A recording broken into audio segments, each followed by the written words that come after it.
I was 15 and didn't like babysitting my little brother Max. He was 7, hyper, and addicted to dinosaur facts. But my parents promised $20 and full control of the TV. So I said yes. By 10:30 p.m. the house was quiet. Max was fast asleep in his T-Rex pajamas, snoring into his pillow. I lay on the couch in a hoodie, scrolling through TikTok. There was only the TV's glow and the soft hum of the fridge. And then... Wait, what was that? It was quiet, but distinct. Like a key turning. I froze and muted my phone. Another sound. A soft rattle at the front door. I crept into the hallway, my socks silent against the hardwood. The house was dim. Just the keypad above the door glowing red. I checked the peephole. Nothing. No one was outside. But the sound was real. You don't imagine metal turning? I turned to the garage door keypad. The one they'd installed last year. The screen glowed in the dark. 3 attempts remaining. My heart stopped. Someone was trying to guess the garage code. Beep, beep. Incorrect. I grabbed my phone and texted my mom. Are you home? No reply. I thought, who knew the code? Mom. Dad. Her best friend Lucy, who had just posted a concert video, and Uncle Travis. Travis had just moved back to town. I didn't like him. He stared too long. Talked too slick. At Thanksgiving, he'd cornered me in the kitchen. Said, "You've really grown up." His hand had rested on my shoulder just a second too long. I never told my parents about him. 2 attempts remaining. I didn't want to look again. But I did. I peered through the peephole. And there he was, hood up, standing at the door.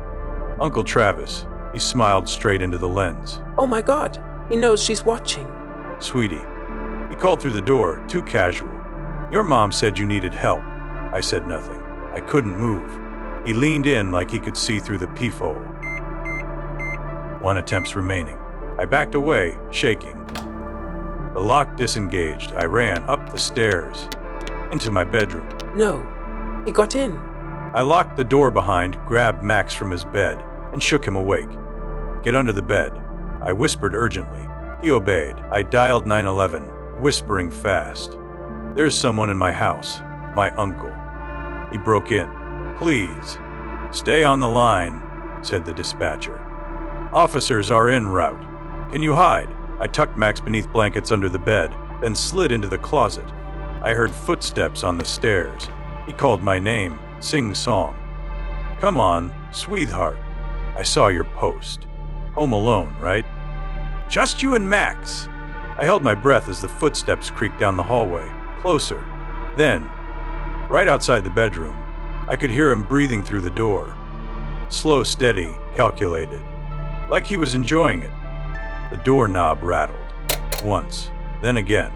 Gently, as if he was testing it. I pressed myself into the corner, behind a hanging coat in the laundry hamper. I found a stick laying in a corner of the closet, and my hands were trembling. My phone, still connected to 911, was clutched tight against my chest. Is the door locked? The dispatcher whispered in my ear. I nodded, then whispered back, yes. Outside the room, a soft thud. His forehead, maybe, resting against the door. Listening, he called my name again. His voice was smooth and coaxing. Come on, sweetie, it's Uncle Travis. Everything's fine. I know you're in there. I didn't answer. His tone sharpened. Too calm, too familiar. Silence stretched long and cold. He tried the handle hard. Still locked. I could barely hear over the pounding of my heart. The breathing on the other side of the door grew heavier. I just want to talk, sweetie. Your mom sent me over. His voice was soft now, like he was negotiating. You've got me all wrong. I'm your uncle, remember? No response. Then, a sudden bang. The whole door shuttered it. He'd kicked it once. Then again. Open the door. He barked. I bit my lip to stop from screaming, tears rolling down my cheeks. Then, another sound, distant but rising. Sirens. Travis heard them too. His voice changed. God damn it! He growled and stepped away. His footsteps faded. Fast! Down the stairs. Out of the house. He left. I stayed frozen in that closet, still gripping the stick tight. I didn't come out until red and blue lights flashed through the window, and the dispatcher finally said the words I had been waiting for. The officers are outside. You're safe now. When they found me, I was still shaking. Mac, still under the bed, whispered one thing: did the dinosaur man go away?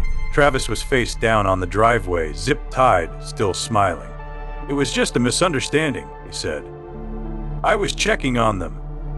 In his car, they found zip ties and duct tape. That wasn't random. That was planned.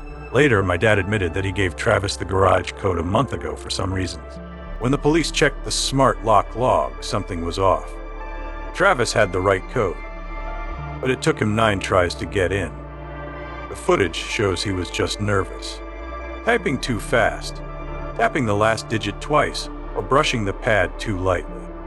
A tech later said these locks can glitch if you rush. He was probably panicking. Didn't even realize he was messing it up. I took self-defense classes later, so I do not get afraid if something like this happens in the future. It started the night before, when everything was normal, or at least it seemed that way. The whole family was home. My mom cooking in the kitchen, my dad watching TV, and I was in my room playing on my laptop. Our dog Max, our golden retriever, kept pacing around the house. He'd stop at the basement door and sniff, ears up, then wander back and forth like he was trying to figure something out. Then we heard it. A sound. Light, like a thump from below. My dad muted the TV. Did you hear that? Mom nodded and looked toward the basement. Dad went over, opened the door, and flipped the light on. Nothing. Just stairs leading down to the usual mess of tools, boxes, and old furniture. He shrugged it off. Probably something fell. But when he went down to check, everything was in place. That should have been the first sign. So something was already off, but no one realized it. Yes. We all forgot about it by the next day. That's when things got worse. It was a quiet Friday evening in the suburbs, and I was 13 at the time. Old enough to stay home alone. Or so my parents thought. They were heading out for a company dinner. Just a few hours, they said. I had snacks, a stack of video games, and Max curled up beside me on the couch. Everything felt safe. Normal. I was mid-game when I heard it. A soft knock, but not from the front door. It came from the back. Max lifted his head, ears perked. He never reacted unless something was off. I muted the TV and listened. Nothing. Maybe it was the wind. I walked through the kitchen to the back door and peeked outside. The porch light buzzed overhead. Everything looked empty. Still, I locked the deadbolt, just in case, and turned to head back. That's when I noticed the basement door was open. We never left it open, ever, and I knew I hadn't touched it. I froze. My mind started racing. Maybe it didn't latch properly.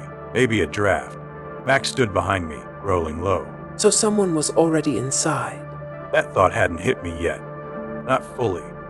But I wasn't going to take chances. I grabbed my phone and backed into the living room, locking the front door too, then called my mom. She picked up. I told her everything, trying to stay calm, but my voice was shaking. She told me to stay inside, keep the doors locked, and that they'd be home in 20 minutes. She didn't sound worried. Just firm, but Max wouldn't stop growing. That's when it happened again. Another knock. Same spot, the back door. I went into the kitchen, grabbed the biggest knife from the drawer, and peeked out the window. Nothing. But then I noticed something in the shadows just past the fence. A man. He was slowly walking along the edge of the yard, his head turning slightly toward the house with each step, like he was looking for a way in. I ducked back. I didn't know what to do. I wasn't going out there. I couldn't leave. I called 911. The operator kept me talking, asking for my address details and whether the man had a weapon. I couldn't tell. Then, something crashed downstairs. Max bolted toward the basement door, barking furiously. I screamed and slammed it shut, jamming a chair against the handle. The operator told me officers were 5 minutes away. Did they get there in time? Just barely. I stayed on the line, clutching the knife, listening to Max lose his mind by the basement door. Then, I heard footsteps. heavy. Coming up the stairs from below, I backed into the hallway just as headlights lit up the living room through the front window. Red and blue. Police. There was pounding on the front door. Police! Open up! I ran and opened it. 2 officers stormed in. They didn't need to search long. They found a man halfway up the basement steps. No mask. No weapon. Just a screwdriver in his hand and a key. That's how he got in. Through the basement door. With a key. Wait, he had a key. Yeah. Turns out he'd been hired months earlier to do some maintenance. A contractor. My dad had fired him after catching him snooping around upstairs. We thought that was the end of it. But apparently he made a copy of the basement key before returning it. He had waited months. Probably watching, waiting for the right night. One night I was home alone. He was going to rob us. Or worse. No one really knows. But the cops said if I hadn't locked the doors, if I hadn't called when I did, it could have ended differently. After that, my parents changed every lock in the house. We installed cameras. An alarm system. All of it. I wasn't supposed to be home that night. My roommate, Jordan, and I had plans to drive out to his parents' cabin for the weekend, but at the last minute I bailed. Had a bad migraine and told him to go ahead without me. So I was home alone. Just me, our quiet little rental house, and a leftover pizza in the fridge. Around 10:30, I was stretched out on the couch in the living room, scrolling through my phone with the TV on low. It was raining lightly outside, and the sound of it hitting the windows gave the place a weirdly calm vibe. Then I noticed something. Out of the corner of my eye, I saw a light coming from under the basement door, which didn't make sense. We never leave the basement light on. It's one of those old, unfinished basements, you know. Just concrete walls, a water heater, some junk. We only go down there if the breaker trips or we're grabbing something from storage. I paused, squinting at the bottom of the door. Yep, it was definitely on. I stood up and called out, "Hello." Nothing. I told myself maybe Jordan had left it on earlier. Maybe I forgot. I walked over and placed my hand on the knob. It was ice cold. I hesitated, then opened the door slowly. The basement stairs creaked under my weight. The light was still on, and everything looked normal. No noises, no movement. But about halfway down the stairs, I noticed something weird. The pull-string bulb in the center of the ceiling was swinging. Slightly, like it had just been tugged. And the air smelled different. Stale, almost like mildew or sweat. I stopped. Just stood there, listening. Then I heard it. A soft shuffle. It was coming from the far side of the basement, behind a stack of old boxes. That's when every instinct in my body told me to turn around and get out. I slowly backed up the stairs and shut the door. Locked it. I told myself I was just being paranoid. Maybe the draft from the basement vent made the light sway. Maybe the smell was nothing. But then, about 10 minutes later, I was in the kitchen pouring water when I heard the creak of a step from the basement stairs. I froze. I hadn't unlocked the door. I walked back to the hallway and just stood there, staring at the door. My ears were straining. Then came another creak, and another. Whoever was down there was coming up. I grabbed a knife from the kitchen, hands shaking. I called 911 and whispered what was happening. Dispatch told me to stay on the line and get somewhere safe. I locked myself in the bathroom. No windows, only one way. Then I heard it, the basement door opening, slow, creaky. Then, silence. No footsteps. No sound, just silence. And then, a faint knock. Not on the bathroom door, on my bedroom door. Whoever it was, they weren't just in the house now. They were moving around, quietly, slowly. I was holding my breath, crouched behind the shower curtain, trying not to make a sound. The knife gripped so tightly it hurt. The operator was still on the line, whispering that officers were 2 minutes away. Then I heard the bedroom door close, and another door open. They were checking the house. room by room, and I felt that I was next. Footsteps padded down the hallway. Then they stopped, right outside the bathroom. Silence. Then, slowly the doorknob turned. It didn't open. It was locked. But they tried it, gently, like they were testing how secure it was. I backed farther into the tub, my heart slamming so loud I was sure they'd hear it. Then, 3 knocks. Just like before. Deliberate. Calm. The person didn't say anything. No threats. No shouting. Just silence. Then, footsteps again, retreating down the hallway. A few moments later, the sound of police sirens began to wail. And then, the front door burst open, bringing my breath back to life. Did they catch him? No. Whoever it was, they were gone. Police found muddy footprints from the basement stairs through the house, leading out the front door. No sign of forced entry, but the small window in the laundry room, the one that opens into the backyard, was unlocked. The police couldn't figure out how the person got in. The police searched the house thoroughly, but couldn't find more evidence of who had been in the basement.